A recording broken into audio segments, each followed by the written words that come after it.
यहाँ यतै थियो नाही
ગાની જય રીણાનાથની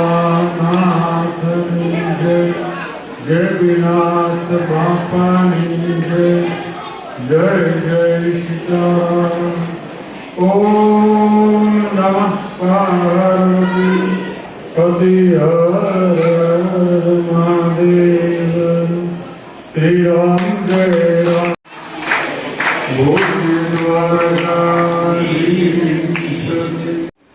નવમના દિવસ નવરાત્રિનો ભાદરવા સુદ રામદેવજી મહારાજના નેજા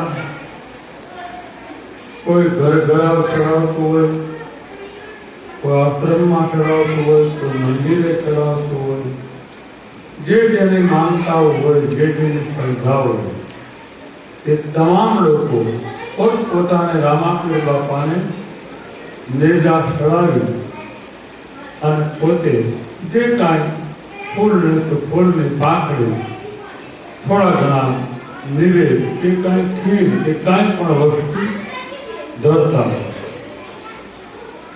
એવા નોમના નેજાના દિવસે દરેક વડીલો, યુવાનો યજ્ઞ ઉપર જુદા જુદા બધા ગ્રુપના જુદી જ્ઞાતિના બેઠેલા દરેક ભાઈઓ, વડીલો, બ્રાહ્મણો, આપ બધા તારે જાજી સંખ્યામાં બહેનો અને ભાઈઓ ઢાકણકુંડાનું ગ્રુપ આખું એ બધાને મારા જય સિયારામ, જય દાનમાય. આવતીકાલે દશમનો દિવસ છે. રામાપીરનો 12 વાગે જન્મ ઉત્સવ થાય એટલે આવતીકાલના ગરબા 12 વાગ્યા સુધી હાલશે. 12 વાગે જ આરતી થશે. કારણ કે એમનો જન્મ પ્રાગટ્ય દિવસ આપણે ઉજવવો જ પડે. નોરતા ઉજવવી એટલે જન્મ દિવસ ઉજવવો પડે. આવતીકાલે રાત્રિ 12 વાગે આરતી થશે. અને બીજું કે આજે નવમના દિવસે આપ બધાને રામાપીર વિશે ઘણી ખબર હશે, પણ હું ટૂંકમાં તમને દાખલો આપી દઉં કે રામાપીર પીર તરીકે પ્રગટ થઈ ગયા પછી એમના ઘરેથી એને ખાલી એક સવાલ કર્યો કે તમને આખી દુનિયા પીર તરીકે કહેશે, મહાપુરુષ તરીકે કહેશે, તો મારે 2 વસ્તુ આપને પૂછું. રામદેવજીએ ના પાડી કે તમે કોઈ દિવસ મને, જ્યારે એના લગ્ન થયા ને, હું ટૂંકમાં વાત કરું, આ કે રામાયણમાં આવે જ છે, ત્યારે રામાપીરના ઘરેથી થોડાક એમ કહેવાય છે, કોક લોકો એમ કે અપંગ હતા, કોક કે એમ થોડીક હાથ પગને તકલીફ, ટૂંકમાં હતું ખરું કાંઈ. અને એ વખતે પહેલા ગોરજીને વ્યવહાર કર્યા હતા. અને જ્યારે જાન ગઈ ત્યારે ખબર પડી. પહેલા છોકરીઓમાં જાન જાતી, અમુક સમય પછી આ જાનનો રિવાજ નીકળ્યો. રામની જાન ગઈ હતી. અને એ વખતે જાન ગઈ પછી એને જ્યારે માંડવામાં લાગ્યા ત્યારે ખબર પડી કે આ તો અપંગ છે. પછી તો વિરોધ ઘડીક થયો, ના બોલવાનું બોલાણું, તરવાર ખેંચાણી, અમે આ લગ્ન ન થવા દીધું. રામદેવે કહ્યું પણ મને મંજૂર છે, તમને શું વાંધો, ગમે એવું હોય. અને એ વખતે રામદેવ પીરે એના પંથની અંદર સાબિત કરી દીધું કે લૂલું હોય, લંગડું હોય, અપંગ હોય, આંધળું હોય, પીરાણામાં સ્વીકાર્યા પછી એને તરસોડાય નહીં. રામાપીરે કીધું. રામદેવજી મહારાજ આમાં હાથ અડાડ્યો, કાયા થઈ ગઈ કલસન જેવું. ત્યાર પછી એને કીધેલું પહેલે જ દિવસે લગ્ન થઈને આવ્યા ને ત્યારે જ કે આરસી દેવી તમે મને ઓળખી લીધો ને, 18 વર્ષ સુધી તમે અપંગ રહ્યા, 18 વર્ષ સુધી અપંગ રહ્યા પછી જો મારો પરિચય તમને થઈ ગયો, બોલો હવે આજ તમને હું એક કહું છું કે કોઈ દિવસ મારી આગળ પ્રમાણ ન માગતા અને મારી સાથે આવવામાં કોઈ દિવસ ના ન પાડતા, નકર આ સમાધિમાં હારે બેસવામાં બહુ તકલીફ પડશે. ત્યારે કહ્યું હું મહારાજ આપની કોઈ પરીક્ષા નહીં લો, આપ ઉપર કોઈ દિવસ ના નહીં પાડો. અને છતાં શાસ્ત્ર આધાર પ્રમાણે એક દિવસ માતાજીને એમ થયું કે કાશ પૂછું આ દર બીજ આવે અને ક્યાં જાય એટલે લેતા જાય હારવા. ક્યાં શું કામ જવાનું? ક્યારેક રૂપાદેવ માલજીના ઘરે 5 વર્ષ ને જાય, ક્યારેક જેસલ તોરણીને 5 વર્ષ ને જાય, બધી ટૂંકમાં બધી જગ્યાએ જતા. પણ જ્યારે મોરબીમાં પાઠ હતો અને એમાં આપ બધાને ખબર, ખીમડીઓ કોટવાલ જ્ઞાતિવાદ નથી રહેતો, એ કોળી હોય છે અને ડારણદેવ એ હરિજન હોય છે. અને એ વખતે એને રામાપીરે કીધું કે આપણે મોરબી જવાનું. ત્યારે એને પ્રયત્ન કર્યો કે કઈ જગ્યાએ, ત્યારે કે આપણી ગદગંગામાં છે ને ડારણદેવ એના ઘરે.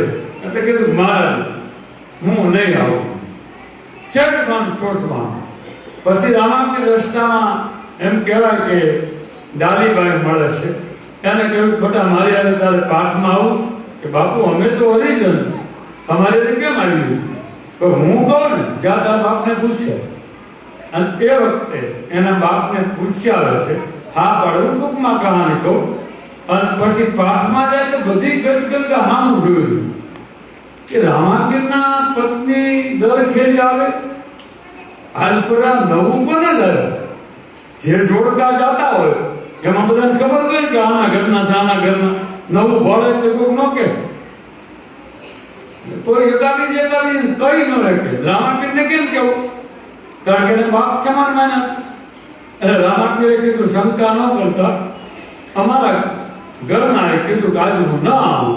એટલે આપણે તો ગદગંગામાં 2 જણાનો કરાર છે, એટલે ઈ નહીં તો આવવા પડ્યા 2 જણા. અને એ વખતે લાવ્યા. પછી ગતિમાં અને પછી હું ટૂંકમાં બધું કહી દઉં.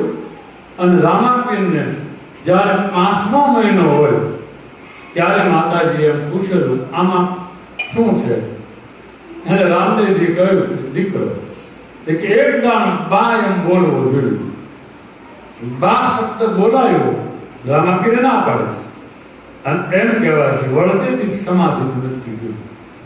મારું કહેવાનું આજે એના નેજા છેડ્યા કે જ્યારે પ્રમાણ બહારના માંગે ત્યાં સુધી એને દુઃખ ન લાગે, પણ ઘરના જ્યારે પ્રમાણ માંગે ને ત્યારે દુઃખ થાય. એટલે ઘરનાને પ્રમાણ ન માંગે, એને તો શ્રદ્ધાથી જવું પડે, પ્રેમથી જવું પડે.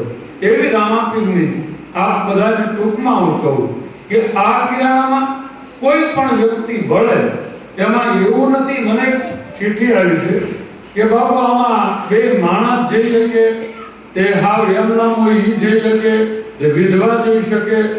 એટલે એના જવાબમાં મારે આ વાત લંબાવી પડી. રામાપીરને તમે માનો છો શું? સંસાર ધર્મ ન માનતા. આ કાન ખોલી હું કહી દઉં છું. કોઈ પણ વ્યક્તિ એમ કહે કે ધર્મ એટલે સંસાર માટેનો છે અને એને જ રામાપીરે સ્થાપના કરી નહીં. રામાપીરે નિધિયાપંથી મંડપ રચ્યો, પધાર્યા સતી ને જતી, ગરબા પાતે પધારો ગુણપતિ. નીચ કોને કહેવું? પંથ નીચિયો કોને કહેવું? જ્યાં જરા ન હોય, જ્યાં મૃત્યુ ન હોય, જ્યાં પ્રાણ ન હોય એનું નામ નિધિયા. બીજ વગરની વાત આવે. કબીરે કીધું ને કે બીજ બળી જાય તો તત્વ સમજાય, જ્યાં સુધી બીજ ન બળે તત્વ ન સમજાય. એમ કોઈ પણ રૂપે કોઈ વિચારથી આપણે જ્યારે માનતા હોય ત્યારે એના ખુલાસામાં હું એટલું જ કહું કે રામાપીર શોખીન માટેનો દેવ નથી, શ્રદ્ધા માટેનો છે. હા, શોખ માટેનો રામાપીર પલંગનો દેવ નથી, પાથરીની પથારીનો દેવ. એટલે તેને હોળ લંબાવ્યું. જેમ જેમ પીરાણા આવતા ગયા પલંગનો દેવ. સમજો, હું ગુઢ વાત કરું કારણ કે મારી મર્યાદાઓ આ ટેપિંગ થાય. કારણ કે કાલ આગળ બીજા સંતો જોતા હોય એટલે રામદેવજીને જો ઓળખવા હોય તો 3 કામ કરવું પડે. એક તો રામાપીરની કક્ષાએ જે પૂજી ગયા હોય એની સલાહ લેવી. એક. બીજું, જેને વયોનું પીરાણું હોય એની સલાહ લેવી. અને ત્રીજું, પામી ગયેલા હોય એની સલાહ લેવી. પણ પામી ગયા હોય તો કેમ ખબર પડે કે રામાપીરને પામી ગયા? રામાપીરને જે વ્યક્તિ પામી જાય ને એમાં 3 વસ્તુ ન હોય. એક કોમવાદ ન હોય, એક આંખમાં ઝેર ન હોય, અને એક કોઈ દિવસ કોઈની ઈર્ષા ન કરે. એ રામાપીરનું પહેલી નિશાન. પ્રમાણ સહિત કહું, કોઈ પણ વ્યક્તિ હું તમને કહું, આટલો આશ્રમ વિકસ્યો, અવળું નામ કાઢ્યું, મારી 60 વર્ષની ઉંમર થઈ, મને કોઈ દી હજી સુધીમાં કોઈ એમ નથી કીધું કે બાપા અહીં આપણે સાબિતી કરવી છે, તમે આ બોલ્યા હતા, હું બોલું જ નહીં.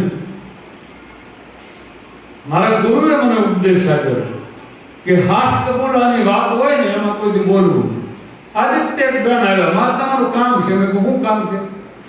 એટલે મને કે મારે એક પ્રયત્ન પૂછ્યો. આને ના પૂછ્યું, આ માથાના મગજમાં દીવાળી મીટિંગ ન થાય. કોઈ પણ સંતને તમે પ્રયત્ન પૂછવા જાઓ ત્યારે કાં એને ચિઠ્ઠી લખી નાખવી, કાં એને પૂછીને આવું, પણ એના માથામાં ટપકું મીટિંગ ન આવું. મારે તમારું કામ છે, પણ શું કામ છે? ટપકું ન મળે.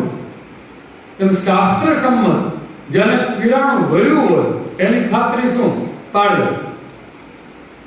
એની ખાતરી શું? પરત. એની ખાતરી શું? સદાચાર. આ વરેલા પીરાણું રામાપીરની સ્થાપના છે પૂજાય. પછી કોઈ પણ જગ્યાઓ હોય જ્યાં રામાપીરની સ્થાપના હોય એ પીરાણું ભરેલું છે. પછી ગુપ્ત રીતે પીરાણું હોય. અમારે સલાડું છે ને ભગવાન કૃષ્ણ પૂજા, સતાધારમાં શંકર ને રામાપીર બે પૂજા. અને પરતમાં કોઈ દિવસ તમે રામાપીરનો ફોટો નહીં ભાડો, રામાપીરની મૂર્તિ નહીં ભાડો, કે ભાડી ને ભાડો, છતાં એને પીરાણું કહેવાય. કારણ કે વરેલું પીરાણું છે કે એને નેજે ખબર પડે કે તારા કલરના નેજા તારા છે. એ નેજે ખબર પડે. એટલે કહેવાનું કોઈક નેજાથી પરખાય, કોઈક પ્રેમથી પરખાય, કોઈક જીવનથી પરખાય. એમ તમને અનુભૂતિ ન હોય તો હું જીવું ત્યાં મને પૂછી લે, ખોટો રસ્તો બતાવીશ ને કે આ રામાપીરનો શું અર્થ, આ પીરાણાનો શું અર્થ, ધર્મ કોને કહેવો, અધર્મ કોને કહેવો. એક જ વસ્તુ કહી દઉં, જે માણસ બીજાની ધર્મમાં રહી, સાંભળી લીધું, કોઈ પણ ધર્મ 200, 500 અત્યારે સૌરાષ્ટ્રમાં હાલે છે, એમાં જે ધર્મમાં ભળી જાય અને બીજા ધર્મની ટીકા કરે ને તો સમજી લેવું એ ધર્મ ત્યાંનો ખોટો. કોઈનો ટીકા કરવાનો આપણો અધિકાર છે. અને સાધુની તો નહીં, તુલસીદાસજીએ ના પાડી, સાધુની તો નહીં. એટલે આપ બધા વર્ષોથી આ પરંપરાને માનો છો. રામાપીરના નેજા છે ત્યારે ઓળખાય તો પીરાણું ઓળખવું. પણ આજ કુંડાળા બહુ સારા ત્યાં બધા નાચ્યા. તો મારું આપને કહેવાનું કે આજે અણકોટ અત્યારે વધારવાનો છે, અને જેને દર્શન ન કર્યા હોય કરી લે, અને પછી 4 ફળ ચડાવવાની છે, અને પછી આપણા ગરબાનો કાર્યક્રમ શરૂ થાય. આજની આરતી કોની છે મને કહેજો, અને આજે કોણ જાગરણ છે એ કહેજો. એટલું કે જય શ્રી રામ, જય રામ.